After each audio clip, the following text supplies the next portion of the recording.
ছবিটা দেখুন, ছবিটা দেখে কি মনে হচ্ছে যে এটা কল্পনায় আঁকা কোনো ছবি নাকি বাস্তবের ছবি? বেশি বাহানা না করে সোজা বলে দিচ্ছি, এটা হচ্ছে বাস্তবের একটা ছবি।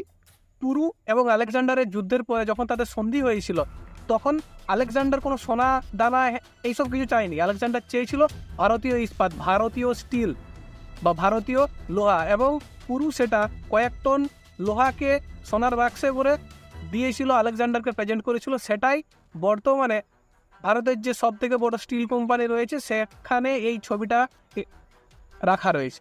এখন মনে প্রশ্ন আসতেই পারে যে সোনার থেকে কি তাহলে লোহার দাম একসময় বেশি ছিল? হ্যাঁ, একসময় এমনটা ছিল যে গোটা বিশ্বকে ভারত লোহা রপ্তানি করত।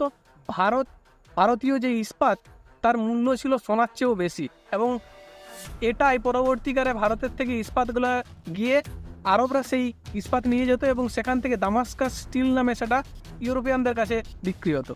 তো এই ছিল গোটা স্টোরিটা। সেটাকে আমরা প্রথম থেকে আসলে একটু দেখি।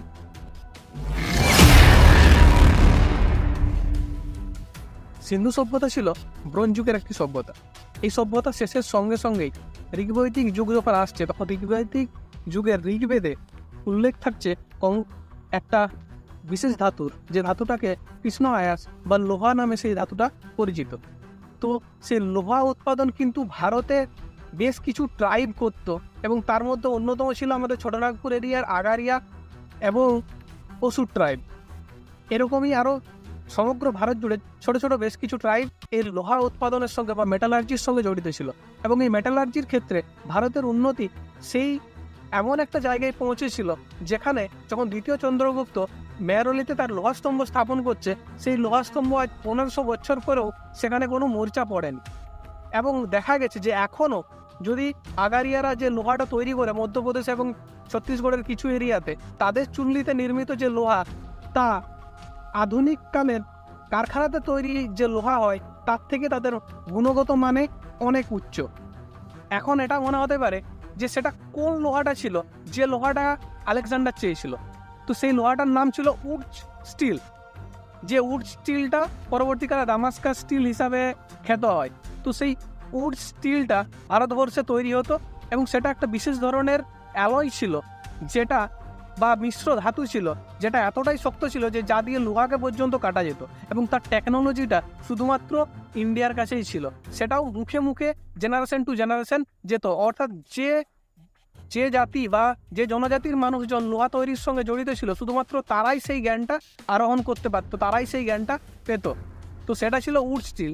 এখন একটা প্রশ্ন আপনাদের মনে আসতে পারে যে উড স্টিল বললেই তো দক্ষিণ ভারতের নাম চলে আসে, তাহলে আমি অসুরদের কথা কেন বললাম?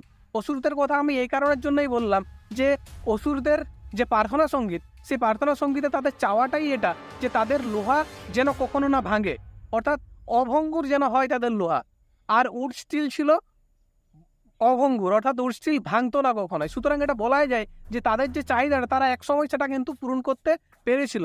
তারা এমন একটা লোহা বা এমন একটা অ্যালয় ধাতু আবিষ্কার করেছিল যেটা ছিল অভঙ্গুর, এবং যা অশোকের আমলে রোমে রপ্তানি হয়েছে, যা পরবর্তীকালে মেহরলিতে লোহার ভালো কোয়ালিটির লোহা দিয়ে মেহরলি লোহস্তম্ভ তৈরি হয়েছে। এছাড়াও তখনের মেটালার্জির আরও বেশ কিছু প্রমাণ আমরা কিন্তু পাই।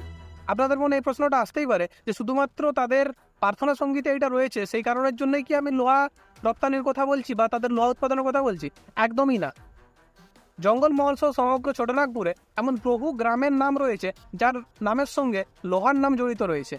যেমন লোহামেলিয়া, লোহাট নামে যে জায়গাটা রয়েছে, সেখানে তো লোহার জন্যে হাট পর্যন্ত বসতো। এছাড়াও রয়েছে লোহার শোল, লোহারডি, লোহাবাসা, লোহাগড়া, লোহার ডাঙ্গা। তো এরকম অজস্র গ্রামের নাম রয়েছে। এছাড়াও অসুরগড় নামে যে প্রত্নতাত্ত্বিক ক্ষেত্রটা পাওয়া গেছে, সেই প্রত্নতাত্ত্বিক ক্ষেত্রে কুষাণ যুগের স্বর্ণমুদ্রা পাওয়া গেছে মৌর্য যুগের প্রচুর হারে স্বর্ণমুদ্রা বা মুদ্রা, যেটা প্রমাণ করে যে এই অসুরগড় থেকে ব্যবসা বা রপ্তানির কাজ হতো। তো কি রপ্তানি হতো? অসুররা ছিল লোহা উৎপাদনে সেরা। সুতরাং স্বাভাবিকভাবেই উত্তরটা আপনি নিজেই পেয়ে গেছেন যে অসুরগড় থেকে তখন কি রপ্তানি হতো, যে রপ্তানির জন্য কোথা কুষাণ সাম্রাজ্য ছিল, সেখান থেকে তাদের সঙ্গে ব্যবসা বাণিজ্য চলতো। তো স্বাভাবিকভাবেই এটা লোহার এই যে ব্যবসা চলতো, বা আরও কিছু পাথরে বা আরও কিছু সামগ্রীর ব্যবসা চলতে পারে। মোটের ওপর লোহার একটা ব্যবসা চলার চান্স কিন্তু অনেক বেশি। সুতরাং এই এরিয়া জুড়ে একসময়, যেটা এখন অনেকেই স্বীকার করে, যে তামার ব্যবসা চলতো, তো শুধু তামার নয়, লোহার ব্যবসাও চলতো। এছাড়াও একটি লোককথা পাওয়া যায় যেখানে উল্লেখ করা হয় যে মহাভারতের যুদ্ধে যাবতীয় সমস্ত কিছু অস্ত্র সেটার আমদানি করেছিল কিন্তু অসুররা। সুতরাং বলাই যায় যে ছোটনাগপুর এরিয়ার ট্রাইবরা লৌহ বা মেটালার্জির ক্ষেত্রে বা ধাতুবিদ্যার ক্ষেত্রে অন্যতম অগ্রগণ্য একটা ভূমিকা ছিল, এবং সেই অগ্রগণ্য ভূমিকাটা 1820 সাল পর্যন্ত উল্লেখ পাওয়া যায়। কেননা মাইকেল ফ্যারাডে, যিনি আধুনিক অ্যালয় ধাতুর জনক বলা হয়, তিনি এখানে এসে এই মেটালার্জি নিয়ে শিক্ষা গ্রহণ করেছিলেন এবং দেখেছিলেন যে এখানে কীরকমভাবে এই মেটালার্জি নিয়ে স্টাডি করা হয় বা মেটালার্জি নিয়ে কাজ করা হয়। সুতরাং একসময় ছোটনাগপুর সহ সমগ্র ভারত লোহা বিক্রি করে সোনা আর্ন করত, এবং সেখান থেকেই সোনার চিড়িয়া বা সোনার ভারত গড়ার একটা অন্যতম ভূমিকা ছিল তাতে। আমাদের এই প্রচেষ্টাকে যদি আপনাদের ভালো লেগে থাকে তাহলে অবশ্যই ভিডিওটাকে লাইক করবেন, ভিডিওটাকে শেয়ার করে সকলকে জানতে সাহায্য করুন ভারতের স্বর্ণিম ইতিহাস। নমস্কার।